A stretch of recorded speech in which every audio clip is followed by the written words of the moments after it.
दोस्तों, आखिर क्या कारण है जो आज हमारे शरीर में जान नहीं रही। आज की युवा जिम जाकर अच्छी खासी बॉडी तो बना लेते हैं, लेकिन दम बिल्कुल भी नहीं है। बहुत जल्दी थक जाते हैं। क्या कभी हमने सोचा है कि पुराने ज़माने में हमारे पूर्वज राजा महाराजा योद्धा या सैनिक आखिर ऐसा क्या खाते थे जो इतने ताकतवर होते थे और जो आज हम नहीं खाते। तो दोस्तों, ये बात तो पक्की है कि राजा महाराजा योद्धा या सैनिक ये लोग कभी मसल्स बनाने या बॉडी बनाने पे कभी ध्यान नहीं देते थे। उनका एक ही लक्ष्य होता था, शरीर में ताकत बढ़ाना, क्योंकि उस समय युद्ध होते थे और युद्ध जीतने के लिए आकर्षक बॉडी की नहीं बल्कि शरीर में भयंकर ताकत की ज़रूरत होती है। तो वो लोग ये ताकत कहाँ से लाते थे? तो इसका सीधा सा जवाब व आसान सा जवाब है प्राचीन काल से हमारे बीच उपलब्ध अमृत देसी घी। जी हाँ दोस्तों, हमारे आपके घर में आसानी से मिलने वाला देसी गाय का देसी घी, जिसको आज हमने खाना तो लगभग छोड़ ही दिया है। दोस्तों, घी तो हमारे पूर्वज पुराने ज़माने से ही खाते चले आ रहे हैं, लेकिन 1970-80 के दशक में कुछ विदेशी तेल कंपनियों ने अपने रिफाइंड तेल को बेचने के लिए नेगेटिव मार्केटिंग करके हमारे ही देश में हमारे घी की ज़बरदस्त बदनामी की। उन्होंने घी को मोटापा व कोलेस्ट्रॉल बढ़ाने वाला बता दिया और हमने भी मूर्खतावश उनका रिफाइंड तेल तो अपना लिया और घी खाना पूरी तरह से बंद ही कर दिया। लेकिन कहते हैं ना कि सच ज़्यादा दिन तक नहीं छिपता, और नई वैज्ञानिक रिसर्च ने यह बता दिया कि रिफाइंड तेल सेहत के लिए बहुत ज़्यादा खतरनाक है और आज रिफाइंड तेल का ज़्यादा इस्तेमाल ही भारत में हार्ट अटैक का सबसे बड़ा कारण बन चुका है। दोस्तों, हमें भी यह सोचना चाहिए कि अगर घी नुकसानदेह होता तो हमारे पूर्वज ज़माने से घी खाते चले आ रहे हैं, उन्हें तो कभी कोई आज की जैसी गंभीर बीमारियों जैसी कोई समस्या नहीं हुई। अब कुछ लोग कहेंगे कि डॉक्टर्स भी तो घी को नुकसानदायक बताते हैं, तो मैं कहूँगा कि ये बात कहीं तक सही है पर पूरी तरह से बिल्कुल नहीं, क्योंकि ये जो मेडिकल साइंस है ना, इसने जर्सी गाय के ऊपर रिसर्च करके बताया है। अब विदेशों में भारतीय नस्ल की देसी गाय तो है नहीं, तो वे विदेशी देसी गाय पर रिसर्च कहाँ से करते, और उन्होंने जर्सी गाय पर रिसर्च करके घी को नुकसानदायक बता दिया। और हम यहाँ बात कर रहे हैं देसी गाय के देसी घी के बारे में, जो कि अपने आप में ही अमृत है। आपने भी देखा होगा कि जिसने जवानी में दबा के गाय का घी खाया हो, उसको बुढ़ापे में जोड़ों के दर्द जैसी कभी कोई समस्या नहीं हुई। आयुर्वेद में भी महर्षि वाघ भट्ट जी कहते हैं कि जो व्यक्ति अपनी जवानी को बरकरार रखना चाहते हैं, उनके लिए गाय का देसी घी सर्वश्रेष्ठ है। आयुर्वेद में तो यह भी लिखा है कि अनाज से 10 गुना, आटे में 10 गुना, दूध में, दूध से 8 गुना, मांस में और मांस से 10 गुना शक्ति घी में होती है। इसलिए डॉक्टर्स की बात न माने, आयुर्वेद की बात माने, क्योंकि डॉक्टर्स तो ये भी कहते हैं कि हस्तमैथुन करना नेचुरल है और हफ्ते में 3-4 बार हस्तमैथुन करना सेहत के लिए अच्छा भी है। और जैसे आज इन्होंने पहले घी को बुरा और अब अच्छा बताया है, अगर इसी तरह हस्तमैथुन को अभी अच्छा और बाद में बुरा बता दिया तो तब तक तो कितने युवा अपनी शरीर नष्ट कर चुके होंगे। इसलिए आप हमेशा आयुर्वेद की बात मानें, जो प्राचीन काल से चला आ रहा है।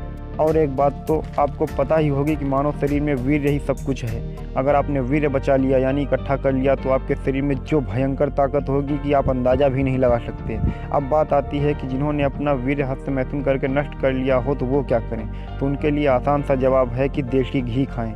जी हाँ दोस्तों, आयुर्वेद में लिखा है कि घी खाने से वीर्य 4 गुना तेज़ी से बनता है, और जब आपके शरीर में वीर्य होगा तो आप भयंकर ताकतवर, घोड़े जैसे चुस्त, तंदुरुस्त और एक्टिव महसूस करेंगे।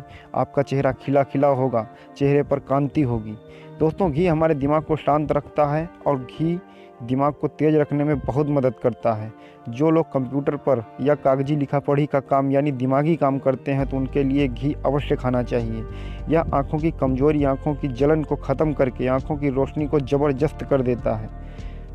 बच्चों को भी गाय का देसी घी अवश्य देना चाहिए। यह बच्चों में शारीरिक व मानसिक विकास करता है।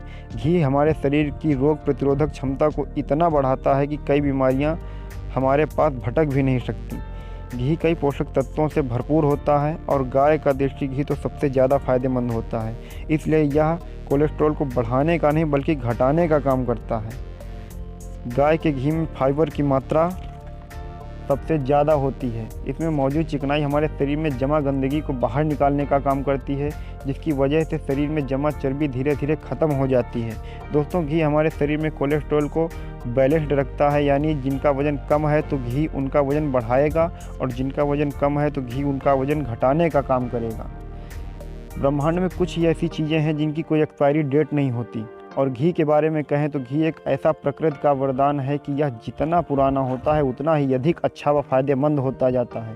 यानी जो घी आज बनाया है वह तो अच्छा है, 10 साल बाद यही घी और भी ज़्यादा अच्छा है और 100 साल बाद यही घी अमृत के समान फ़ायदेमंद है। आयुर्वेद में महर्षि वाघभट्ट ने 100 साल पुराने घी को महाघृत कहा है। आइए अब जानते हैं कि घी को कब, कितना और कैसे खाना चाहिए।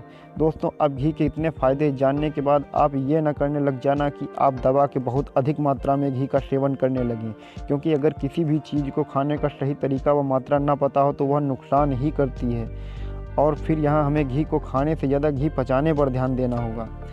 तो अगर आप पहले से थोड़ा बहुत घी खा रहे हैं सामान्यतः, तो दिन में 4 से 6 चम्मच घी खा सकते हैं। लेकिन अगर आप अभी शुरू कर रहे हैं तो 1 से 1.5 चम्मच घी सुबह व 1 से 1.5 चम्मच घी शाम को खाना शुरू कर सकते हैं। आपको किसी भी प्रकार की कोई भी समस्या नहीं होने वाली और बाद में आप इसकी मात्रा को धीरे धीरे बढ़ा सकते हैं। और हाँ, ये आयुर्वेदिक औषधियाँ हैं, इनका असर देखने के लिए आपको 1 से 1.5 महीने का इंतज़ार तो करना ही होगा। अब बात करते हैं कि कैसे खाना है। तो आप घी को शाम को 1 गिलास दूध में मिलाकर भी पी सकते हैं, दाल या सब्जी में मिलाकर खा सकते हैं, रोटी में लगाकर खा सकते हैं या फिर आप खाना खाने से पहले या खाना खाने के बाद में भी खा सकते हैं। घी को खाली पेट सुबह खाने से बहुत ज़्यादा फ़ायदे होते हैं। वीडियो लंबा हो जाएगा, इसलिए इन फ़ायदों के बारे में अगली वीडियो में बात करेंगे। तो तब तक के लिए आप आज से ही घी खाना शुरू कर सकते हैं। तो दोस्तों, अगर ये वीडियो आपको अच्छा लगा हो तो वीडियो को लाइक करके चैनल को सब्सक्राइब करें, क्योंकि हम सेहत से जुड़ी ऐसी ही चीज़ों के बारे में आगे बताने वाले हैं। और अंत में एक निवेदन, अपनी मातृभाषा हिंदी का सम्मान करें। धन्यवाद।